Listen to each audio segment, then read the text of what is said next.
Hey y'all, Vanessa Hogle here.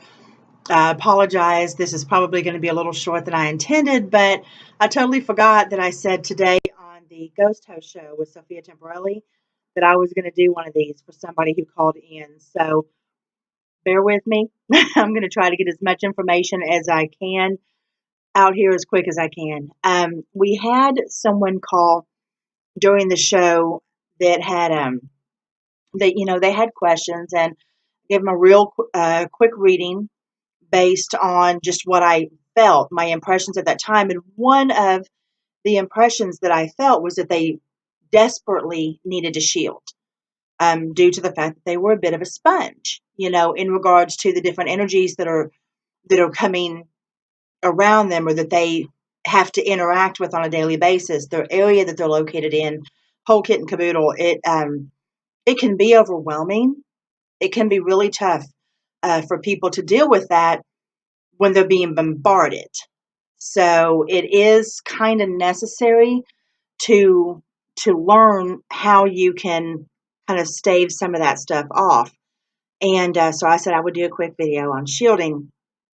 This is something that I think it's important for everybody to know how to do, whether you're involved in the paranormal or not. You will come into contact with people whose energy, they can't help it, even if it's not intended, it kind of rubs off on you. And that doesn't have to be something that's mystical or paranormal related. It's just life. We all know we can go to a Walmart perfectly happy and we come out frustrated as fuck. Okay.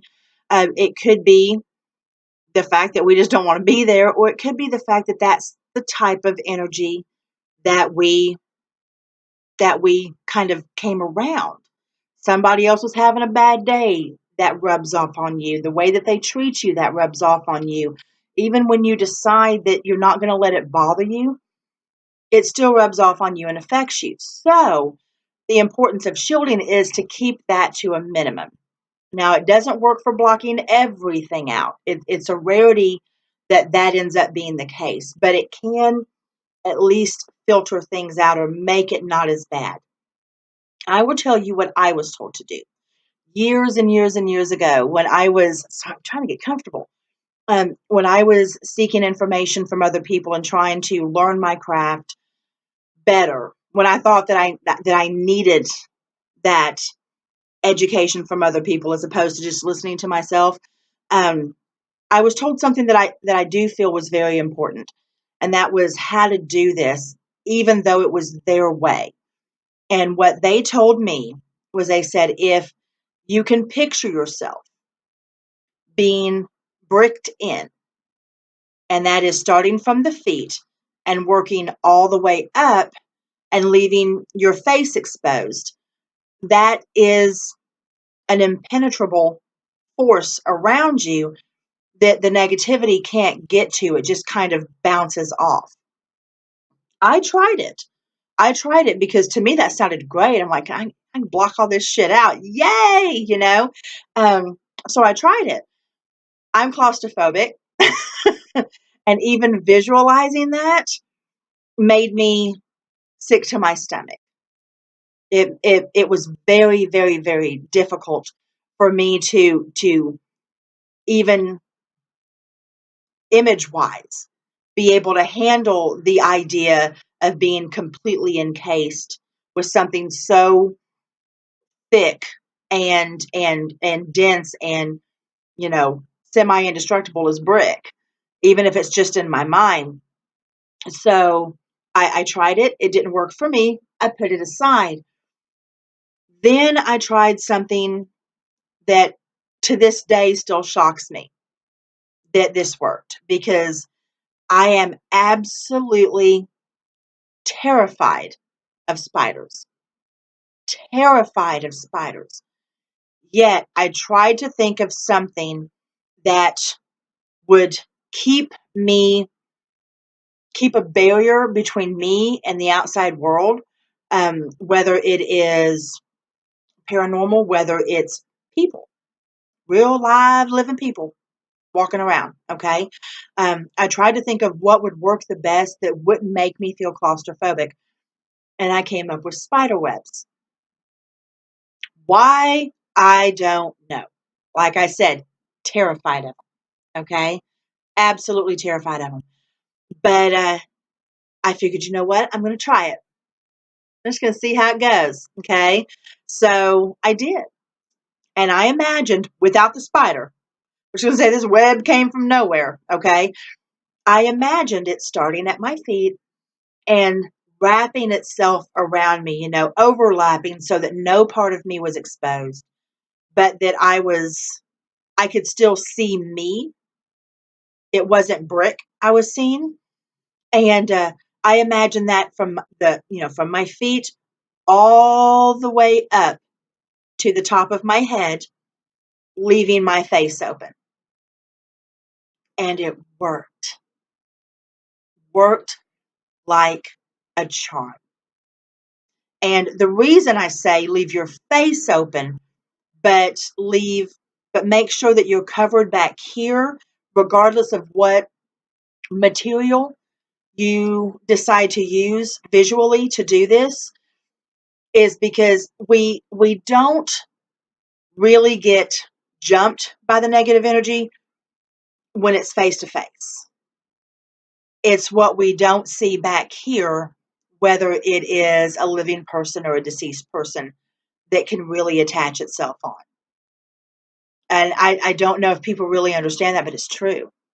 At least for me and for most of the people I know. So always leave your face open, but make sure that you're shielded behind you. Bottom of your feet, back of your head, top of your head. Not where anything can enter without you being able to see it. Okay? It's really important. And like I said, that worked really well for me. And that was good gravy. That was maybe 14 years ago when I started doing that. And when I remember to do it, when I make sure that it's in place, it works perfect. Nothing can get in that I don't allow. And that's very, very important, okay? Because it is all about what we allow to happen, and what we don't want to happen, we deflect away. Now, that is the other beautiful thing about the vision of the web, is that it has an iridescent quality, almost a mirror quality when it is wrapped like it is, overlapping and around you. So if there is anything that is being sent to you, as opposed to something that you're just in brief contact with, it has that reflective and deflective properties. That's something good to have, y'all. Because let's face it, there's some shitty people out there that they think that it's fun or necessary or they're right to throw shit at you. Negative energy, negative magic, what have you.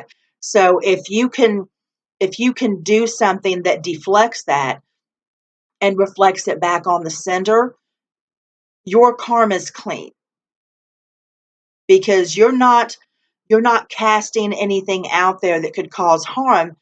You're simply sending it back via mirror image, for lack of a better word, to the person who sent it initially.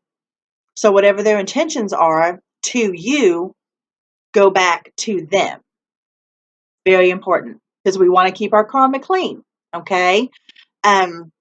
The other thing, and I just wanted to say this real quick, for anyone who has children who seem to attract energy that they can't quite deal with yet, doesn't have to make them uncomfortable. It doesn't have to be negative.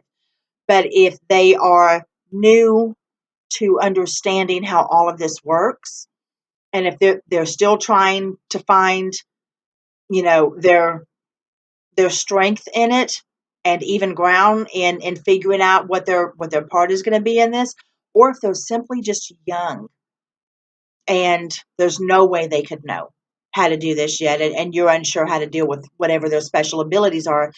Teach them young to shield. I actually did that with my child, with my son. He was now 16, and when he was young, about 3, I told him, I said, if anything's coming at you, if anything has any issues, with you, or if you're being bothered in any way, especially at night was when a lot of it would happen.